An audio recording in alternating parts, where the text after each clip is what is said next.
Capítulo 1342.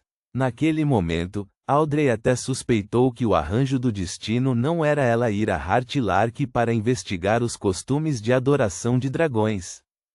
Em vez disso, era fazê-la perceber que algo estava errado, fazendo com que se sentisse em conflito.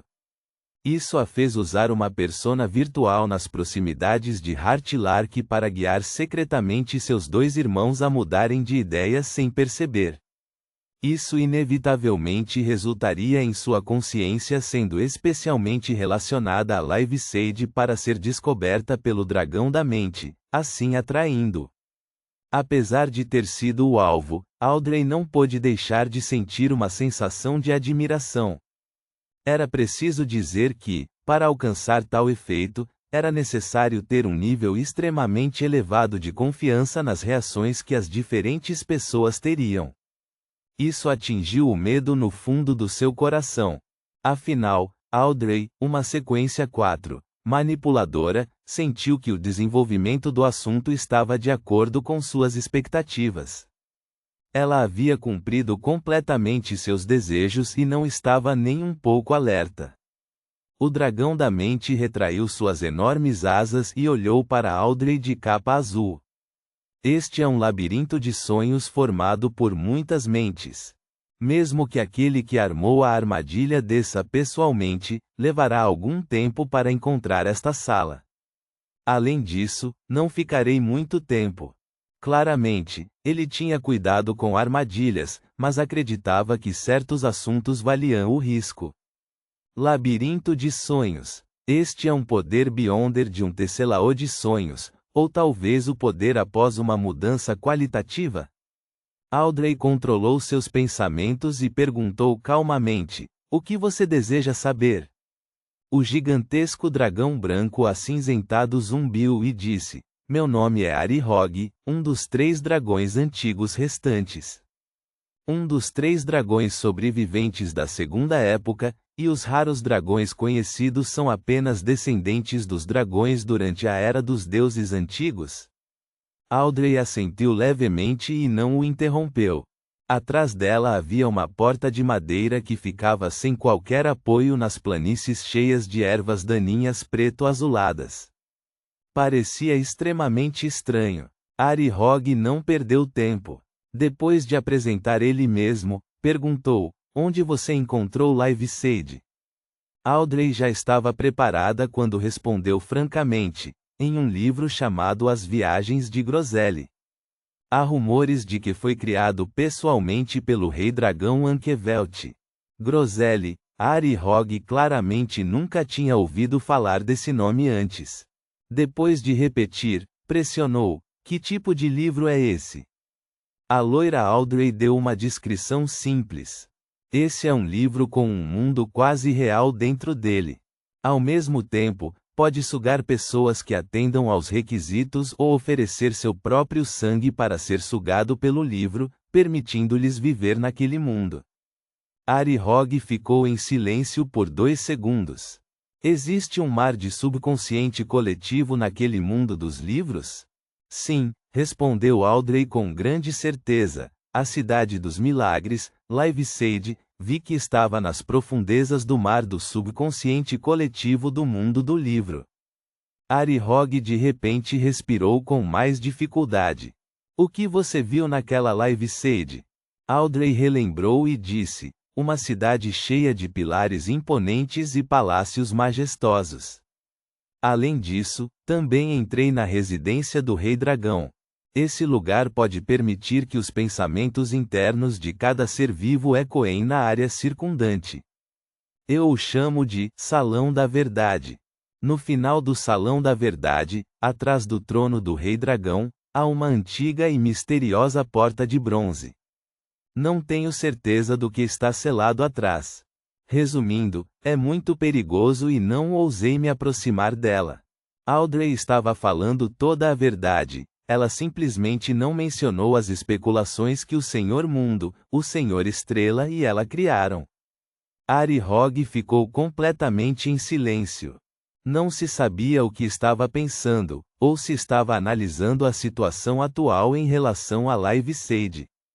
Durante esse processo, sua cabeça abaixou pouco a pouco, como se ele fosse cair do topo de um pilar de 100 metros de altura no chão.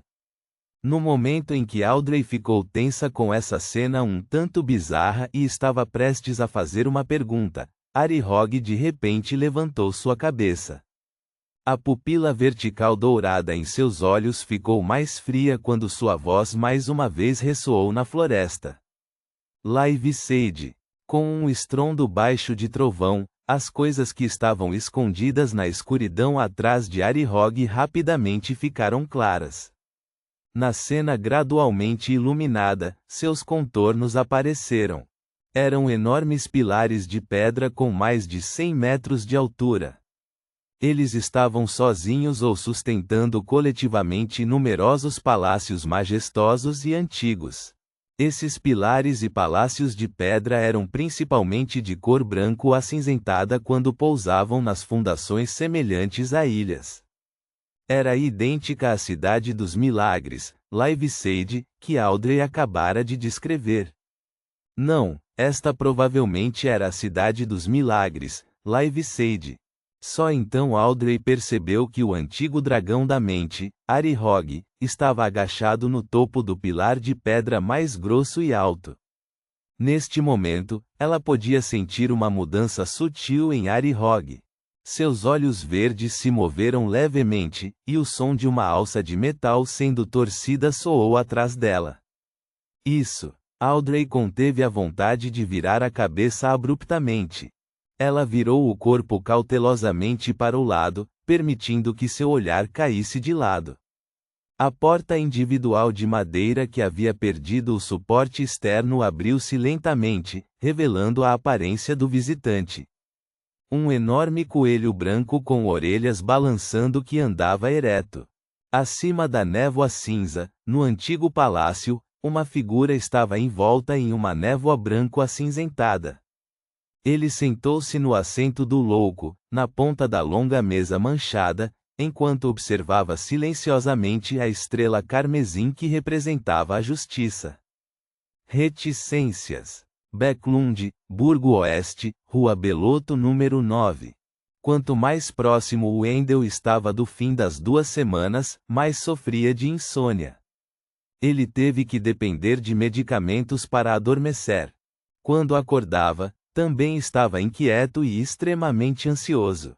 Ele havia perdido todo o interesse pela comida e apenas se obrigou a comer as 3 refeições enviadas pelos colegas para garantir suas energias. Ele não sabia o que aconteceria na data do julgamento, nem se haveria uma mudança irreversível em seu corpo. Esse tipo de medo do desconhecido muitas vezes o fazia sentir-se sufocado. Foi extremamente tortuoso. Às vezes, Wendell chegava a pensar que talvez não fosse uma escolha sábia resistir ao seu regresso à utopia. Com base em sua experiência limitada lá, se ele retornasse obedientemente à utopia e testemunhasse no tribunal, havia uma grande chance de que ele partisse em segurança. Pelo menos até então, Wendell não tinha ouvido falar de ninguém que tivesse morrido ou enlouquecido por causa da utopia.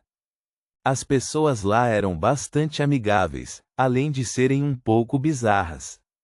Eu só vou ajudar. Eles deveriam ser gratos a mim em vez de serem maldosos. Quanto mais ele pensava sobre isso, mais sentia que seria mais confortável enfrentar o perigo.